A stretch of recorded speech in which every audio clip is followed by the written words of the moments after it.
Okay, good morning, everybody. Bill Lester here with Hernando County Extension Service, and welcome to this morning's virtual plant clinic. Today it's just myself and Lily Browning, our Hernando County Florida Friendly Landscape Coordinator, and my regular co-host. Good morning, Bill. How are you? I'm pretty good. How are you doing? I'm good. Yesterday we had an unusual event.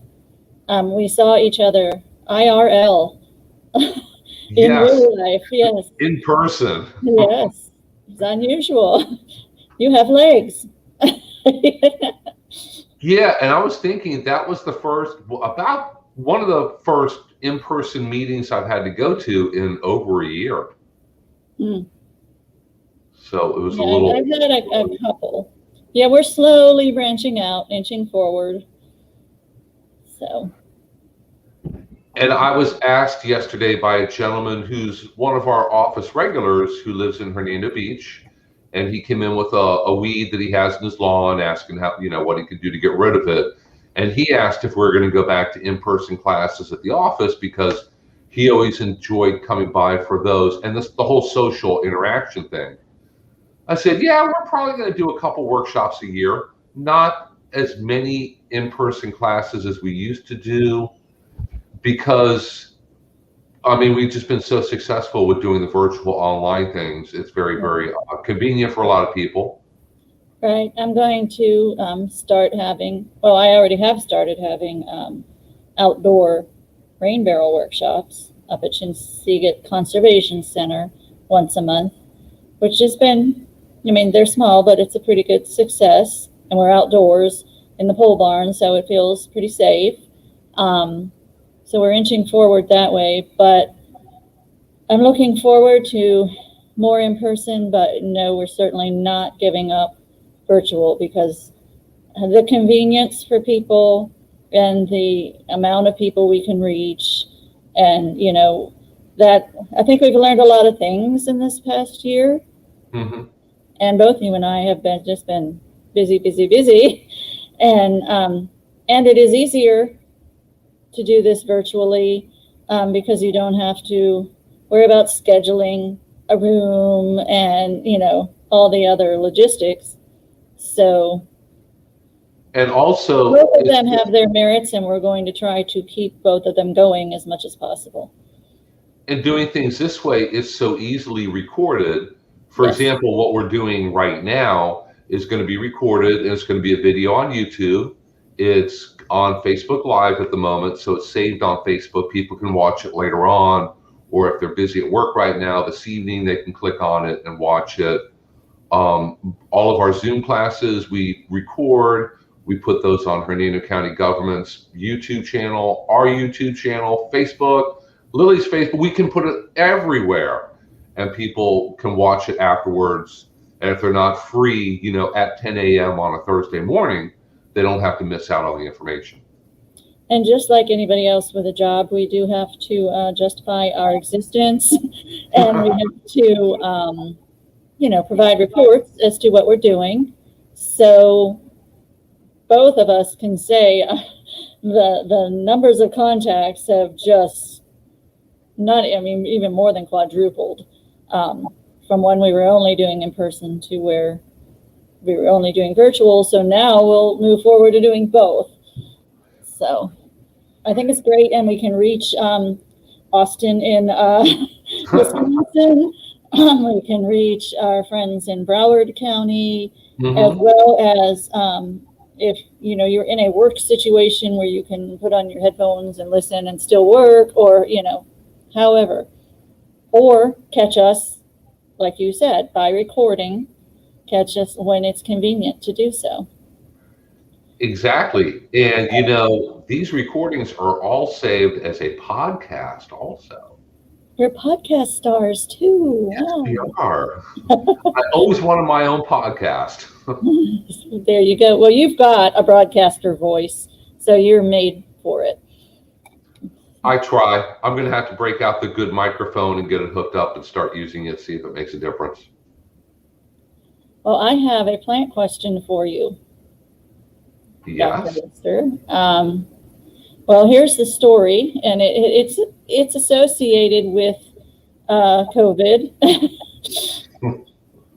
The plant doesn't have COVID, but it is a victim of it indirectly. I was sent to work from home, and there was a parlor palm here at the office that was under my care. Well, in hindsight, which is 2020,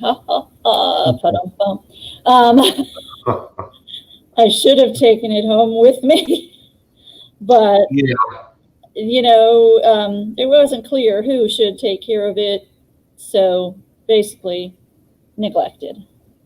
And it's really on its last frond.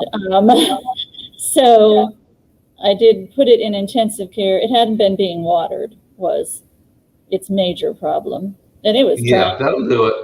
It was on a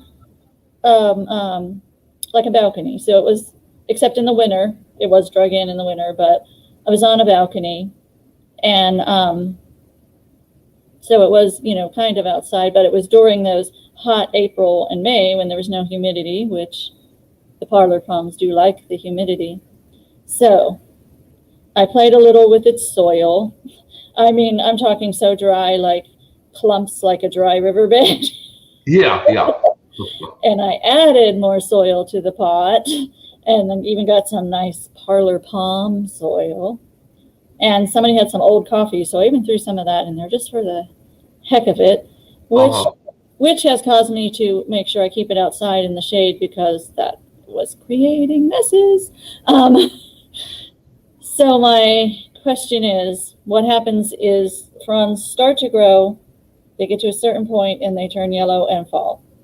And then it still puts out a few new shoots. I know it's undergoing some trauma right now from just being moved and everything I did to it. But what is your suggestions to try and bring it back to life? It has one little new shoot trying. Palm fertilizer.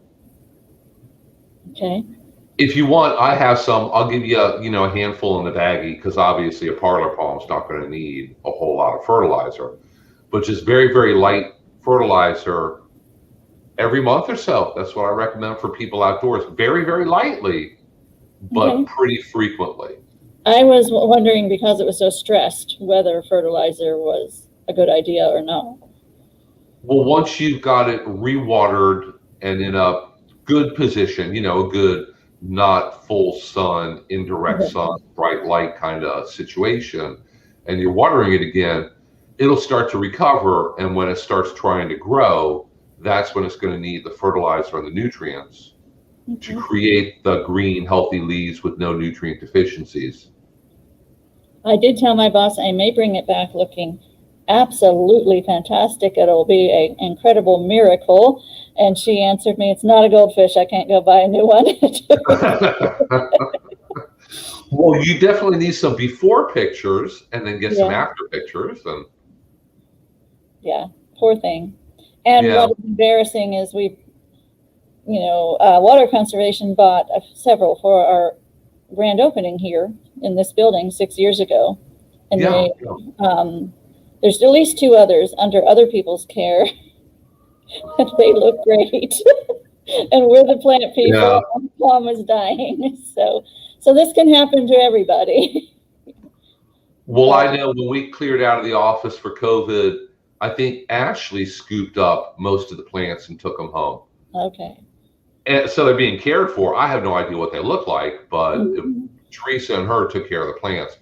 We do have one plant in the office that Teresa is in charge of. She doesn't care for it, and she doesn't care for it on purpose, because it is a huge, beautiful air potato vine. Oh. We can literally run strings across the walls and the ceilings and start just running a whole canopy in the room. I'm sure you could, yes. So you're growing it for what purpose? To show just how neglected they can be and still grow very, very well. It looks perfectly healthy, perfectly beautiful, perfect green leaves, really, really large leaves. It's kind of up in the corner, so it doesn't get a whole lot of light, but air potato vine, it doesn't care. If full sun, no sun, paper bag, no water, it's going to grow. I've told you, I think, when I used to work for Extension, we would have those air potato roundups. And we had a few of the tubers that someone had in a, just a plastic Walmart bag or whatever, and it got thrown in a corner and not paid attention to for about 6 months. And I picked it up, these tubers in a plastic bag in a corner, no water, no light, except, daylight, through the bag or whatever. It was sprouting. Mm-hmm. Oh, the one that I actually have in my yard that was brought in through contaminated compost, that is growing, that comes up behind the air conditioner unit, is starting to come up again this year. Mm-hmm. I let it go for research. There you go. Just make sure. Last year I found a great big, do you know the leopard moth caterpillars? They look like woolly bear caterpillars, but they have the red stripes on them. I got a caterpillar on there chomping away, ate like 2 or 3 leaves and then left. There are some random caterpillars that will feed on it, but they don't stay and keep feeding on it. Like the air potato beetles. Yeah, the air potato beetles will stay and only eat it. 82 and sunny in Tallahassee. Let's take a ride, Bill. Yeah, 82 and sunny in Tallahassee. Good morning, buddy. How are you? We'll be there in 3 hours. 90 and sunny in Green Bay. There's something there. Yeah, buddy, we'll be there in 3 hours. Make sure it stays there 82. So see, we have a national podcast now. Yes, we do. Mm-hmm. National show. So if anybody has any questions, go ahead and put them in the chat. Any lawn and garden or avocado or coconut palm questions? You know what I have, Bill? What's that? I have a green lawn. Isn't that incredible? So do I. I just had to cut my front yard early this morning, and I mean early.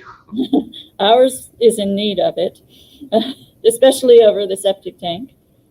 And there's Bahia grass popping up with its seed heads, so I still have some left. I can tell my Bahia really came back, and you can stand there and see the patches of Bahia really stands out.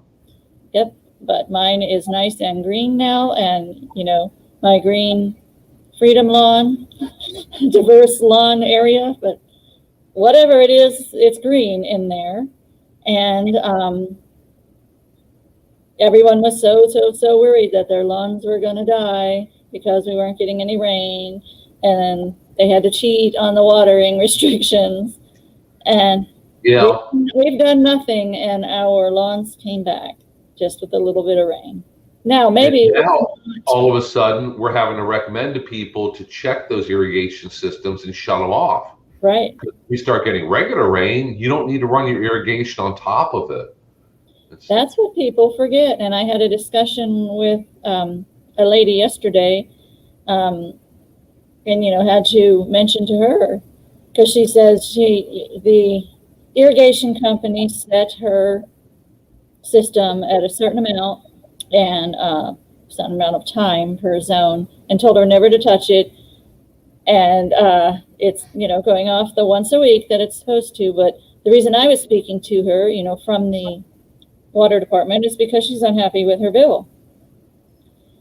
And I looked, and she's using about 25,000 gallons of water a month.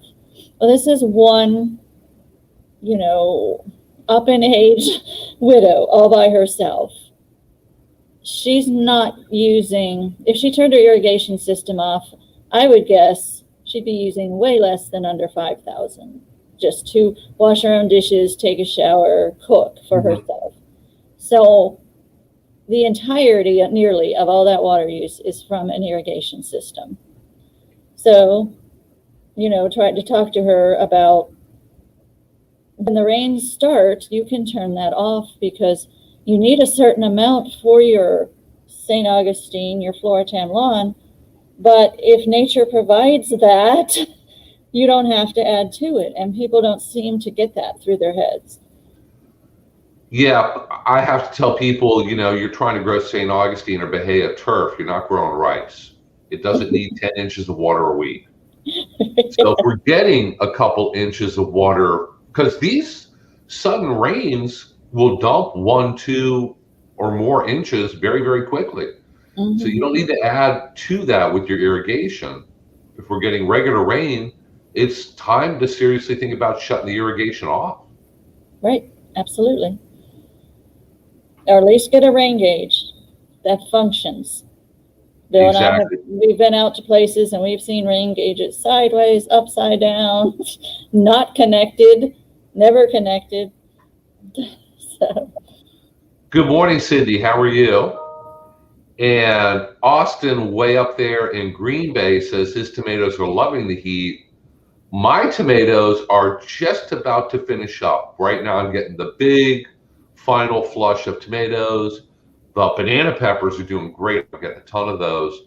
I grew the little skinny white eggplants, and they're doing great this year. I'm going to get a ton of those also, and jalapeno peppers. But I know that here in Central Florida, my tomatoes are going to finish up. Let's see, this is June 10th. Yeah, about a week or so, because a few more of those late in the day rains, I'm going to walk out there one morning and they will be eaten up with fungal leaf spot. I'm already getting leaf-footed bugs and leaf-footed bug nymphs on them. So I know that my tomato crop, its days are numbered here, but up north, they're just getting, the little plants are just now growing. They're not even getting tomatoes yet. Yeah, and a lot of people move here, and we have a lot of people now moving down from up north, and they're still in their northern brain, like, this is the time tomatoes should really be getting started. No, Nope. This is the time that they're ending, because Yes. many things, we like to have the summer rains. We were dying for the summer rains, but, now the humidity comes. And you know that humidity as soon as you walk out the door, and you can feel it. It was hot before, now it's the smothering humidity. And a lot of those vegetables, they're just not going to do well.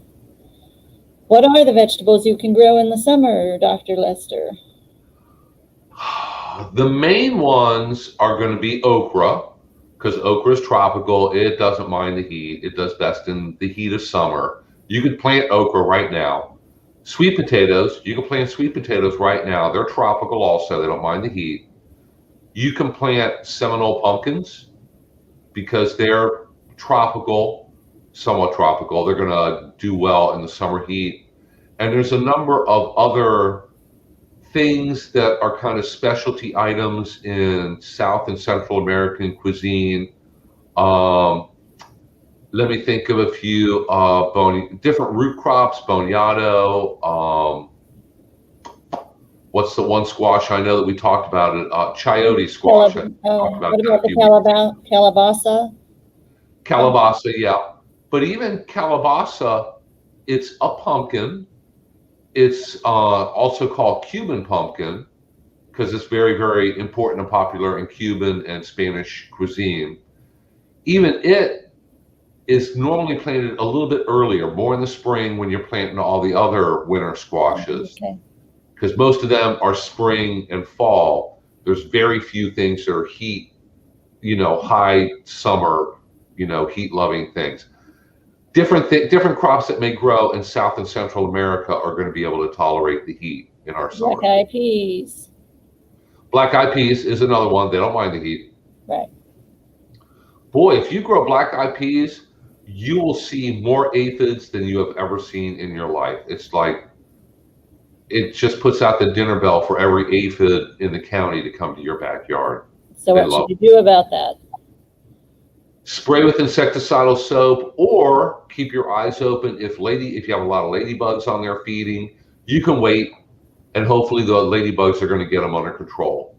But if you see tons of aphids and nothing eating them, insecticidal soap is all you need to knock them back.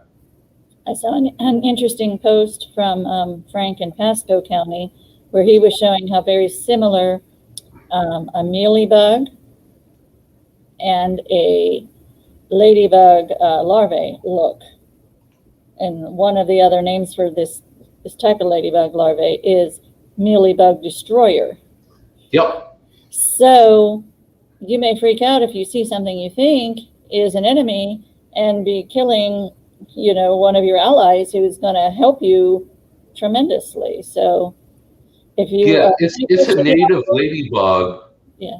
But it doesn't look like a ladybug. It's not, orange with the black spots. It's all black with a little bit of red markings on its head or thorax, right between the two. We have a question. Carl sent, if I can get the right one there, a picture of his rose that has some spots on it. Yes, it does. And yes, it will. Yes, it will. Carl, if you live in Central Florida, roses generally don't do really well here. You can grow them, but you're going to have to put a lot of insecticides and a lot of fungicides on them because they do great in the early spring, late fall, and winter, and they look good. They're generally going to flower and look okay. But starting now, going all the way from now through about Halloween, they are just going to get pounded with fungal leaf spots, insect problems. You're going to have a lot of spider mites. Spider mites a lot of times you'll find on roses. So what's on this picture is a fungal leaf spot. And if it's a rose, you're definitely going to have to use a fungicide on it on a regular basis all summer long to avoid losing a ton of leaves to fungi. Now, some of the older type roses, old climbing roses, what they call cracker roses. Yeah. They're usually okay. And we even do have native swamp roses here, but they don't transfer well to the landscape. And of course, the older and more native you get, the more thorny, the more wild looking, obviously that they are. But any of your hybrids, tea roses, Mr. Lincolns, any of that, what I say is, like you said, you can have roses here, but it has to be your hobby that you are willing to spend every day with, and a lot of chemicals and money. That's the sad truth of roses in Florida, especially through the summer months. Yeah, and some of those cracker roses and the different southern roses do well. They're not really all that, well, I don't know. They are popular with some people. They tend to get very large and viney. They have small roses. Yeah. So the traditional like David Austin tea roses and the named varieties that grow really well for generations up north don't do well here. They tend to be short-lived. Scott Taylor, who works at our office, grows roses, and he says if he gets a bush to last 4 or 5 years, he's thrilled. He's very, very happy. Did he go back to his rose hobby at his new house? He's still doing that? He hasn't mentioned. I'm sure he has at least a rose. Yes. But he's actually the one where I've learned about all this kind of, rose growing. And it was, maybe still is, his absolute hobby, and he spent every day at it. And you're putting fungicides down all the time. Yeah, and spraying insecticides weekly. You get thrips, you get spider mites, you'll have all kinds of different problems with it. I have an old climbing type rose, an old cracker rose, some with little white flowers, growing on some lattice around my well. But it was finally getting to the point where, it was breaking the lattice. It was getting so thick, and it was just really leggy. And my husband mentioned he might be replacing that lattice anyway. So what I did was I just cut it down. I didn't take it out. I cut it down to almost nothing and pulled everything out. And there's a sprig still, trying to come up. So. Yeah. I mean, you can cut them back pretty severely, and if it's otherwise healthy, it's going to grow back from the roots. Yeah.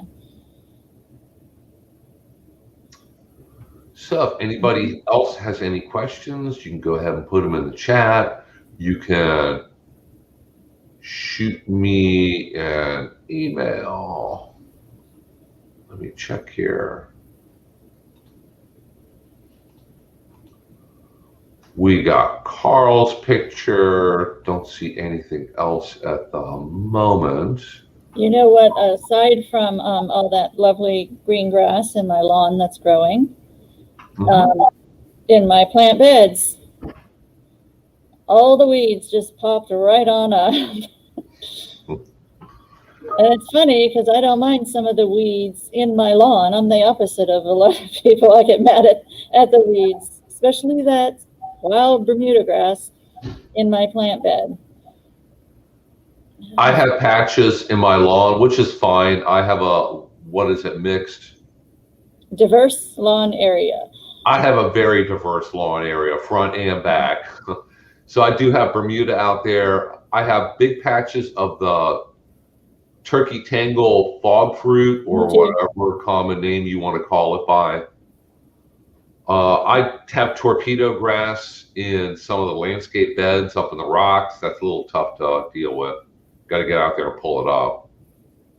Something I'm going to have to do soon, and something I had to learn, because I'm trying to have a wildflower garden, and I added too much mulch, which, mulch is one of our principles, but I also have in there sunshine mimosa.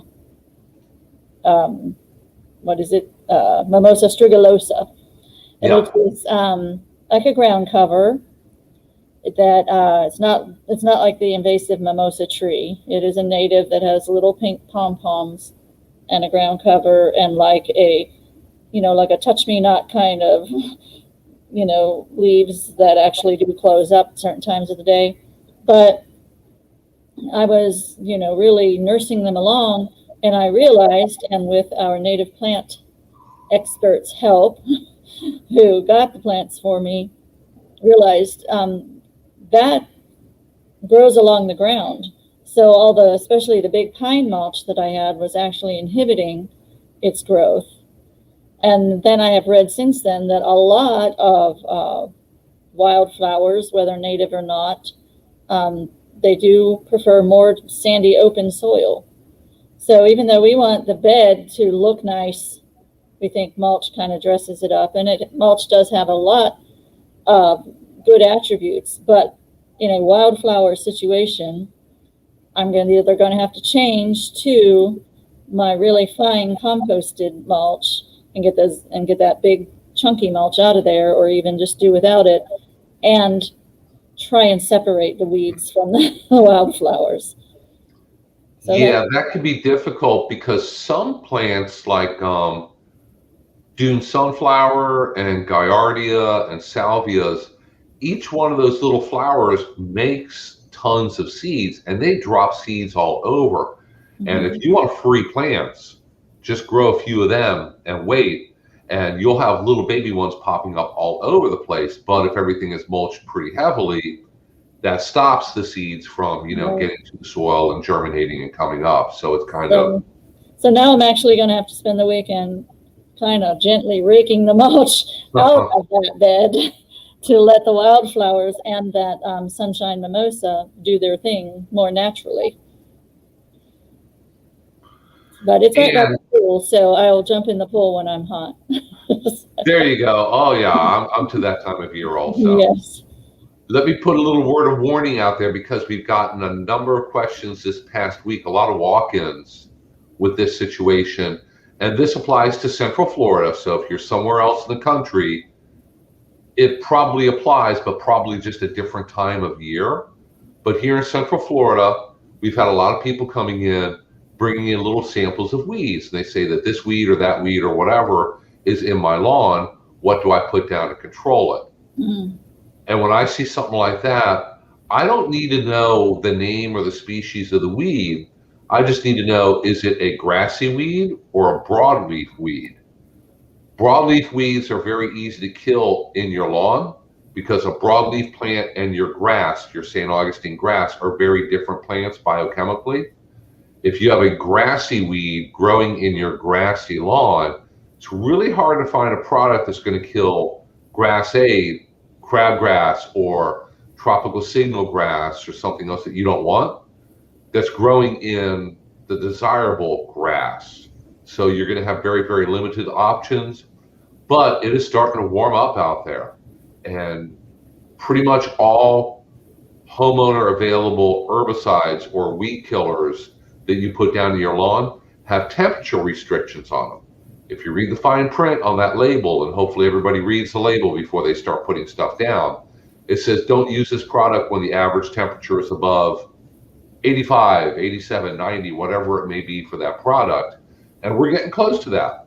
So if you put down weed killers in your lawn in the heat of summer, and you don't have to do it at high noon, even if you put it down early in the morning or late in the day, it may be too hot a few hours later and may actually kill your lawn, or at least part of your lawn.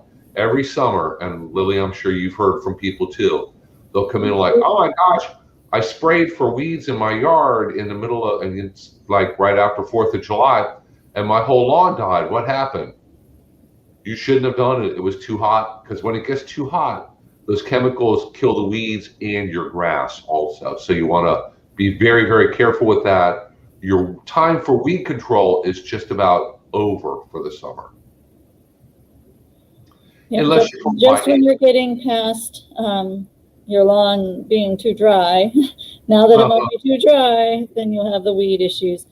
Neither one of us live in a deed restricted community, so if I put a weed killer on my lawn, I wouldn't have a lawn. So I'd be half bare dirt, and I would be getting yelled at because my wife says she doesn't want to see any bare dirt. If it's covered with something green, she says, I don't know what it is. If it's covered with something green, she's happy. She doesn't want to see bare dirt. Mm-hmm. There you go. That's pretty easy. And the rain brought all that right back.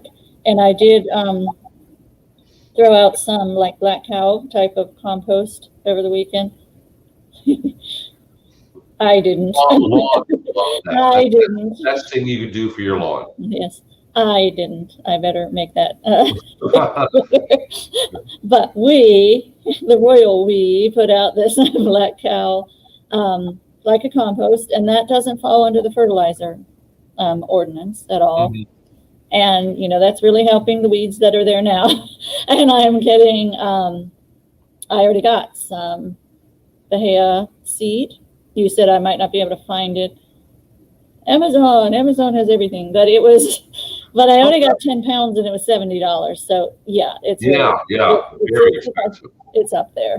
So we're going to put that out when we know the rains are coming every day, you know, mixed in with that little bit of, you know, cow composted manure stuff, and it should really help bring it back. Having said that, when I overseed my lawn, that does not entitle me to watering any more often via the Hernando County watering rules, which is why I mentioned when I'm sure it's raining every day. I've got a lot of phone calls from people saying, well, they were, somebody put information on their door, which means you're lucky.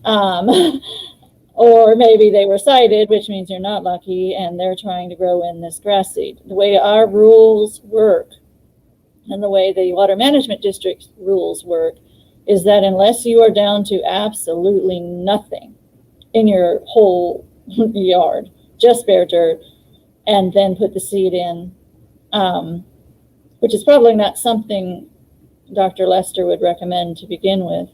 But that's the only way really tough to do. To water it in every day. Just overseeding or trying to do bare patches. If you're trying to do bare patches, you're allowed to hand water it with the hose. Or if you have what they call hot spots, you can put a targeted means, which means that old-fashioned hose end sprinkler or your hands. But overseeding, which is what I'm going to do, does not qualify you to water anymore. And I don't even have an irrigation system anyway, so I'm waiting for the rains and hoping that it'll just, you know, nature will help fluff out my lawn, I guess is a good way to put it. And since my husband will be retiring in a few weeks, we can fluff it out so that he has the time to mow it. There you go. But, oh, speaking of which, look what I brought with me.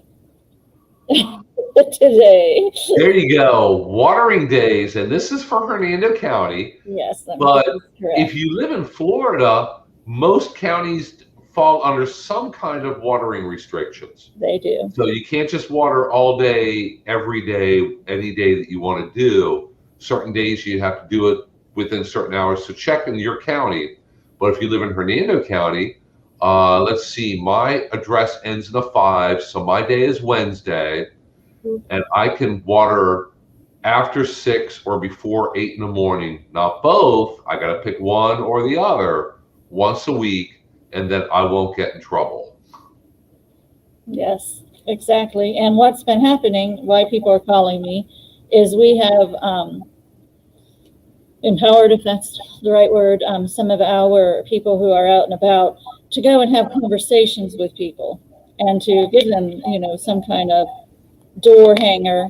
What we're doing is we're trying to educate you and save you from code enforcement, who will be coming with a fine. Yes.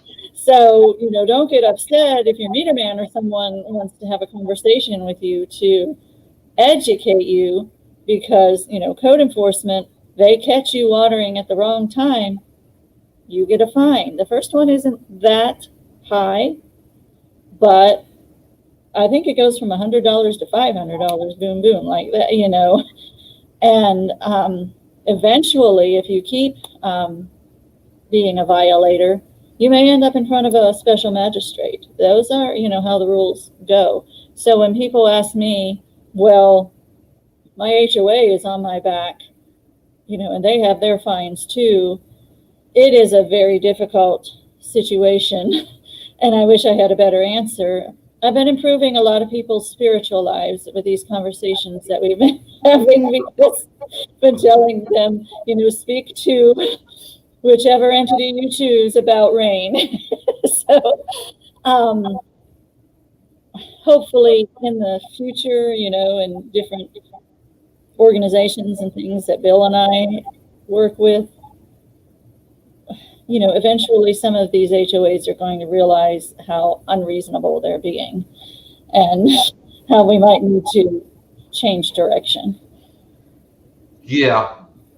And like in the meeting I was involved in yesterday, they need to basically have a paradigm shift. They have to look at things differently, because it's not like the rules are going to get looser. The rules are only going to get stricter.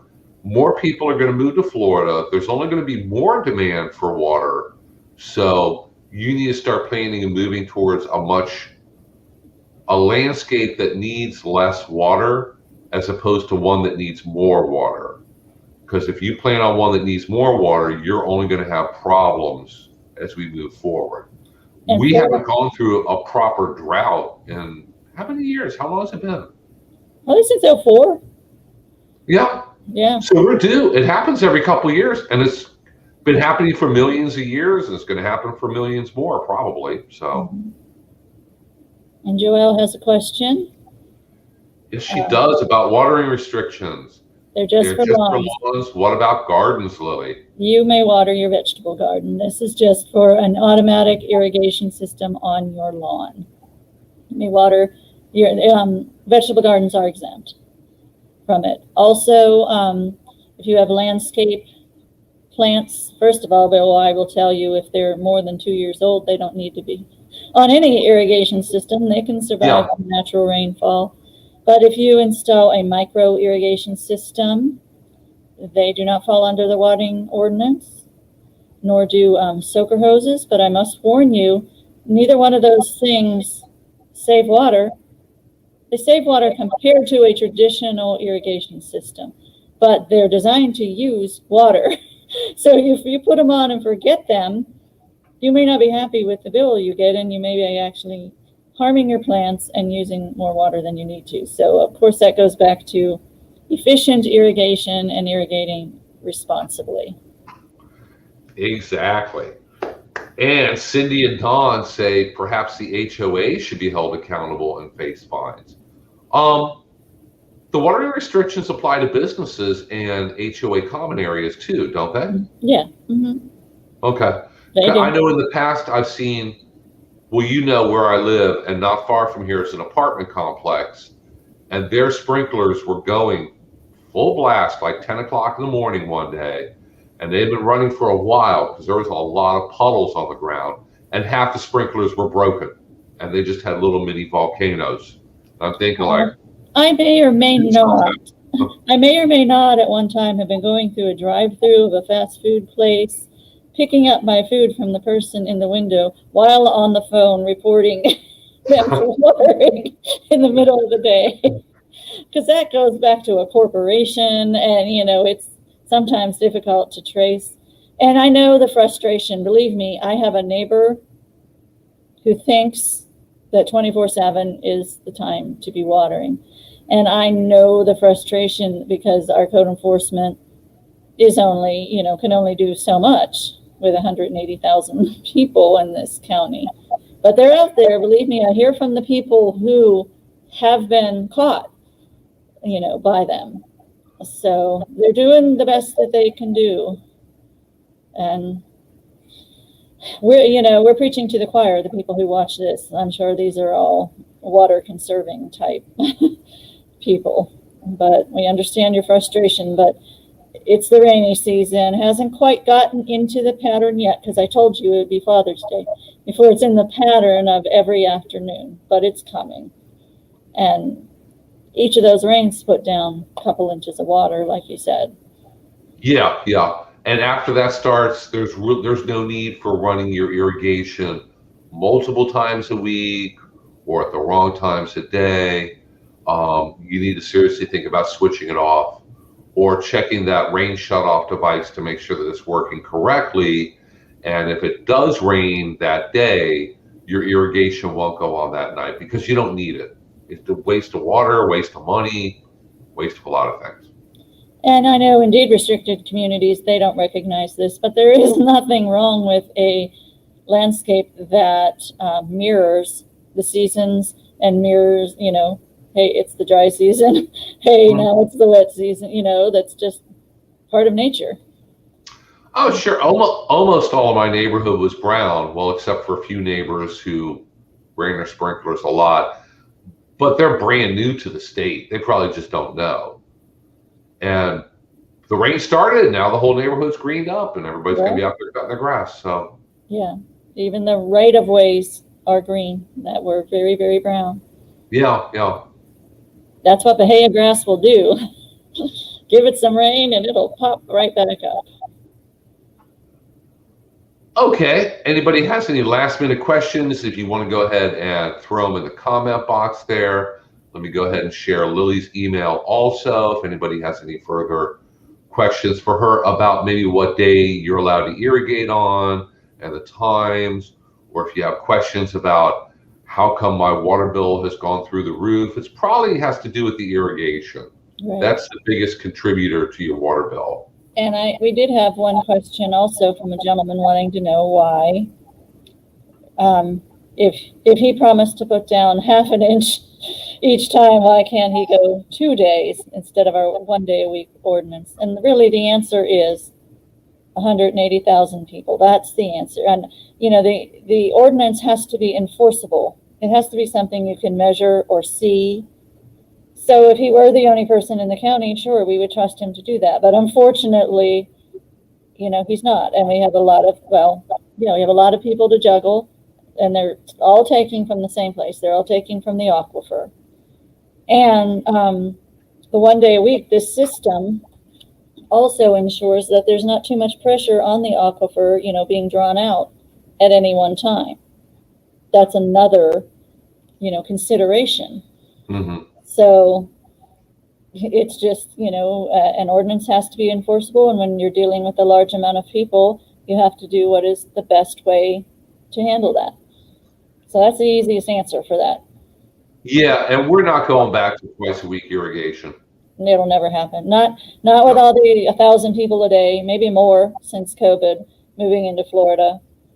Where I live up in the Royal Highlands, there's so many plans for so many new communities, and they're all going to be at my Glen Lakes Publix.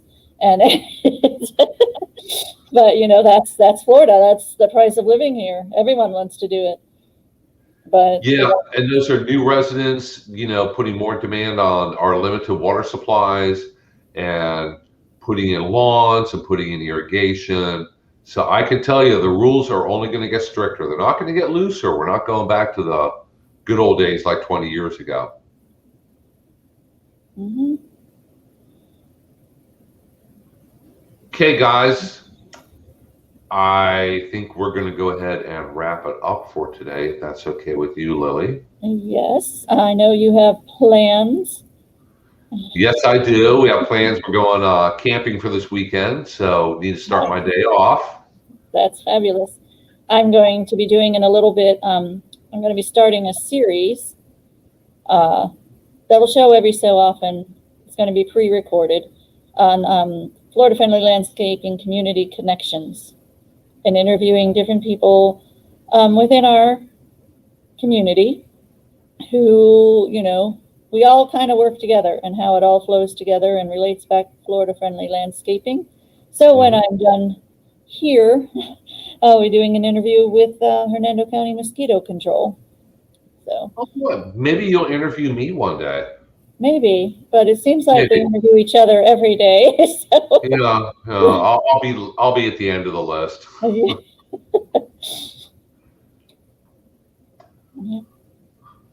Okay, buddy, you have a great day also up there in Tallahassee and everybody else. And we are planning on being here again next Thursday, same day, same time, same place. I won't have a chance to go ahead and put the event and the links up probably until about Sunday-ish. So until then, everybody take care and enjoy the beautiful weather we're having. And we'll see you again next week. And wait a minute, Joelle, can you put my email up again? If you want to email me that question, that might have to be forwarded to someone above me. Okay, sure. If you have any questions about water or wells or water conservation, just email Lily. There's her email. And she can help you out or point you in the right direction within the utilities department. Yeah, and if you're referring to a well that is just for irrigation purposes, we have several of those in the county that are grandfathered in, but I don't see them being permitted for in the future. Yeah, I don't know much about that. I know that's you guys in Southwest Florida Water Management also that does all that. Okay, well, thanks again, everybody. We'll see you again next week. Bye. Okay, thank you. Bye-bye.